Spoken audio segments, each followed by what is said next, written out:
Welcome and thank you for clicking on this video. Today we're going to look at Frozenheim and what conclusions I came to after no fewer than 40 hours of gameplay. And in case you're wondering, here is the proof. Now don't forget, if any time you enjoy this content or like my style, hold out on that sub button, always appreciated.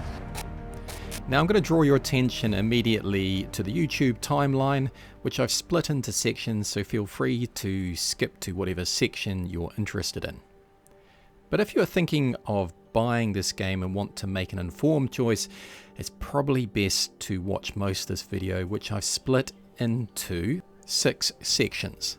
The first part is going to be what the devs have said and what you see in the Steam pages. Then I'm going to talk about the basics of the game, then the good stuff, the bad stuff, and I'm going to add in a expanded commentary on one aspect of the game, which I've called Key Game Mechanic Commentary, and lastly I'll give you my overall opinion. Frozenheim was released onto Steam in May of 2021. It is an early access game developed by Paranoid Interactive and will cost you roundabouts US $14 at this date and time. The devs have said this of the game: Frozenheim is a serene Norse city builder with elaborate management gameplay and real-time strategy tactical combat. Lead your Viking clan through hardships of the frozen north season by season, year after year. Build and survive, set sail, explore and conquer, win Odin's favour and secure your place in Valhalla. And if you dig a little bit further into the Steam pages, you will also see that the devs say the main focus of Frozenheim is the city building component. We want you to feel the steady passage of the seasons whilst building your Viking settlement. The real-time strategy combat in Frozenheim is designed to provide a welcome distraction. Now it is early access, so the gameplay will change over time, I fully accept that, and they have provided a roadmap of what they are doing in the near future. So unfortunately for me, halfway through editing this video, they dropped their new update, and that includes things like survival mode, free building, and some new quests. In August of 2021, combat mechanics expansion and some new units, and in September, new defensive buildings, battle mechanic expansions, and then moving on from September onwards, they will put updates out every month based on the community feedback. I also noted buried deep down on one of those pages, some of the additional content they're looking to put in is additional production chains. And lastly, the Steam reviews are mostly positive.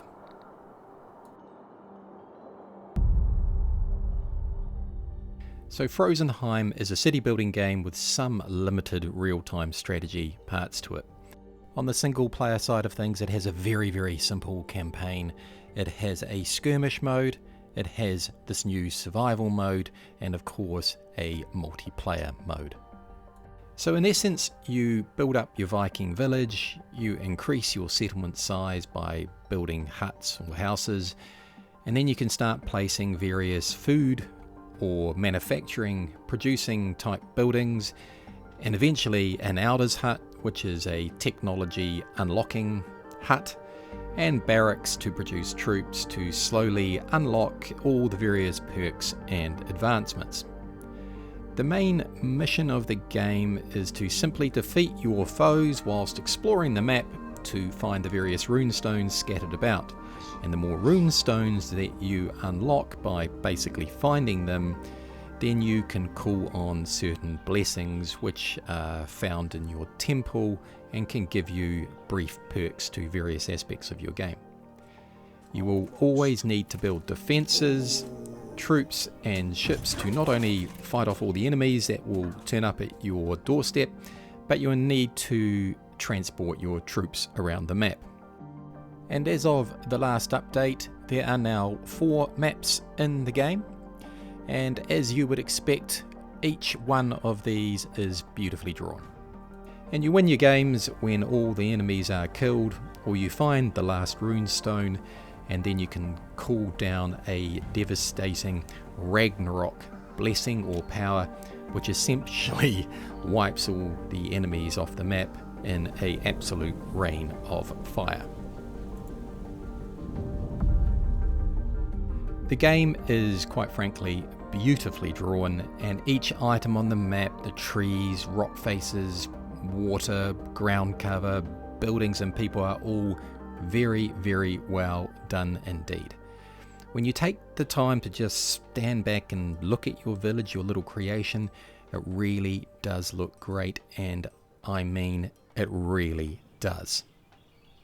Production structures that you place down, like a tanner or a fisherman's hut for example, they all have really nice animations that go along with them. So when you zoom down, which is something I like to do, to look closely at your village, it does give you a sense of hustle and bustle.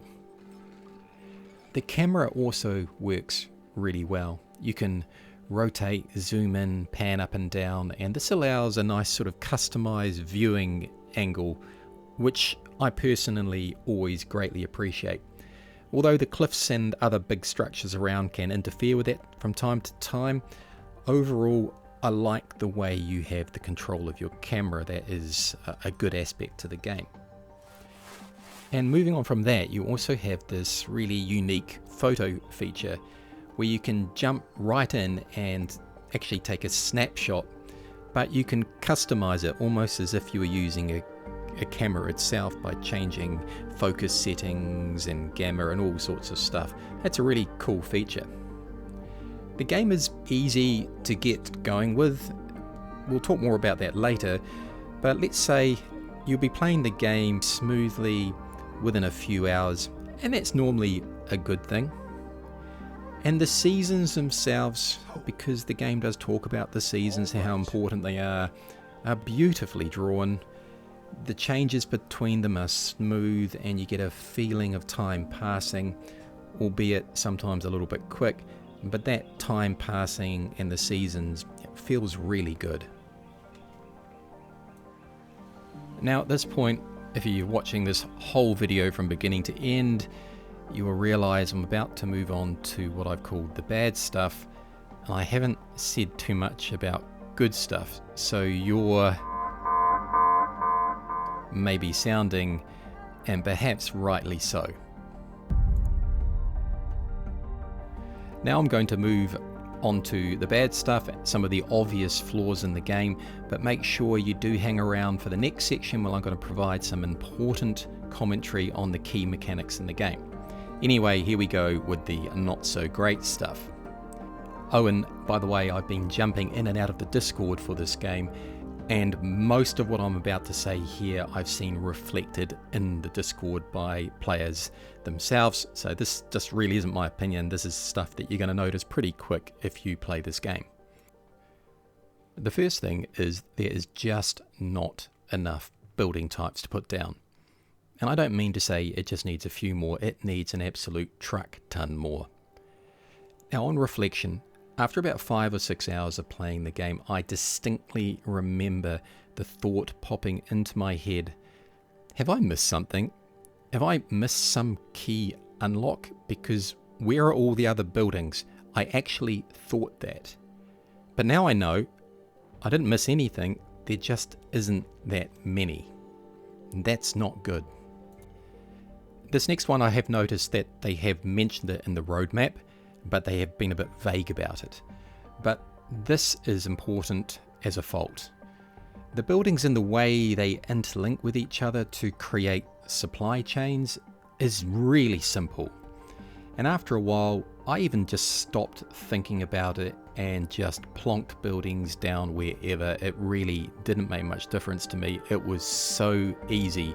When you compare it to what I'd call a real city building game, which those mechanics need to be complicated to keep you interested, they were just so simple. It was not good. And moving on from that, but linked to it, is the production buildings that you put down. they can't be upgraded. They just are what they are, and they are really simple.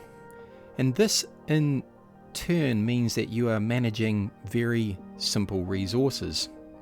For example, food. This is not split into different types, like you're hunting, you're growing wheat, you've also got orchards, but it just produces a food product, the same thing. It is such a lost opportunity because all city building games have these mechanics broken down into complicated supply chains. It keeps things interesting, it keeps you active in the game. And you end up, because of none of that actually exists, it's just a very simple product, you end up with just this very simplistic material management. For example, leather, stone, iron ore, iron, wood, tunics, and that's it. There's nothing else. And within 6 to 10 hours, trust me on this one, you're going to know absolutely everything there is to know about these production chains, and then you just stop thinking about it. So I've spent a fair bit of time in the game obviously, and I've had a close look at all these maps. And one thing I can say about them is that they are really small. And they're actually even smaller than you think, because on some of them, large chunks of the map are inaccessible.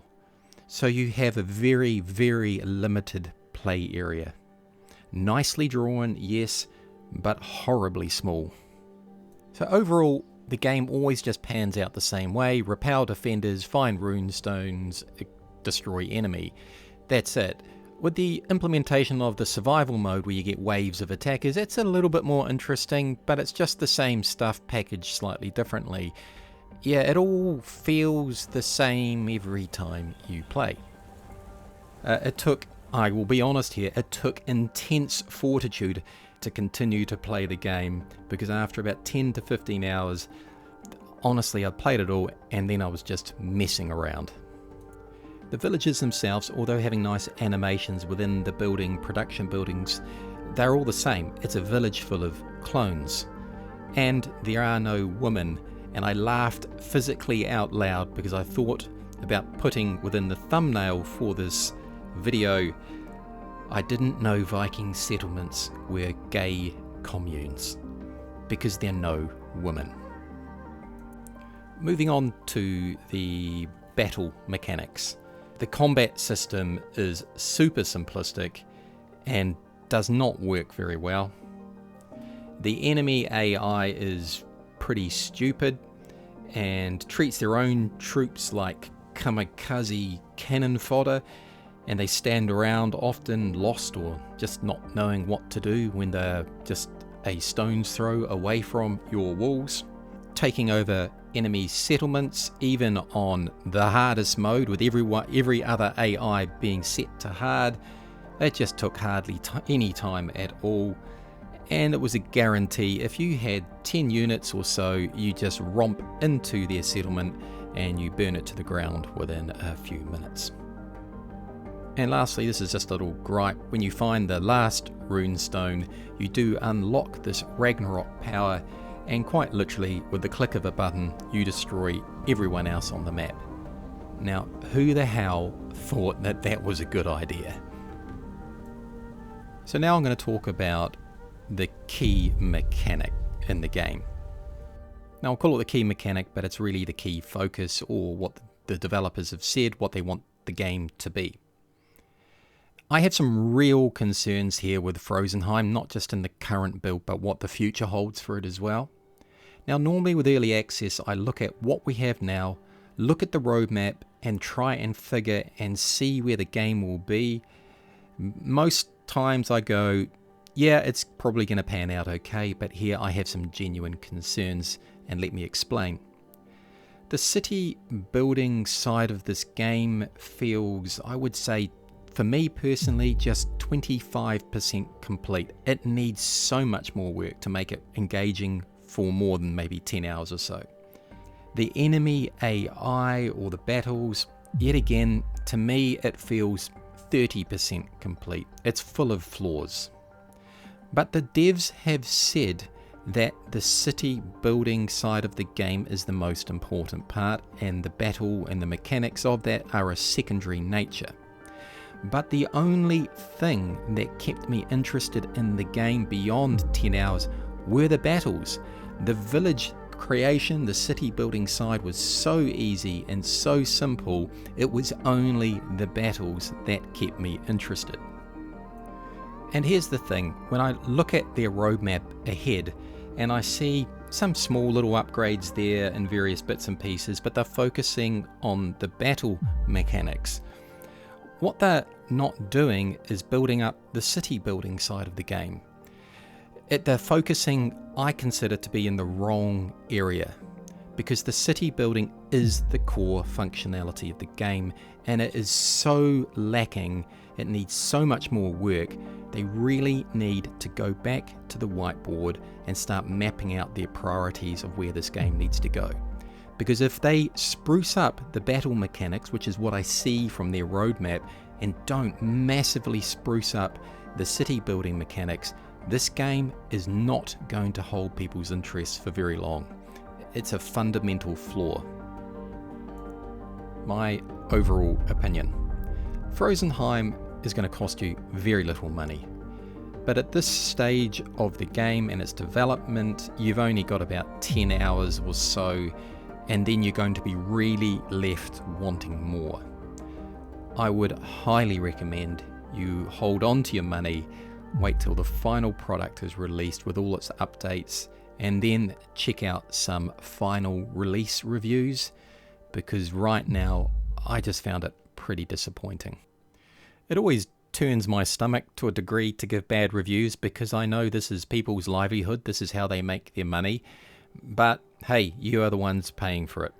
Now, hopefully you've found this video useful. If you have, and you've liked the way I've presented it and the editing, whatever, please hit the sub button and like and all that other great stuff.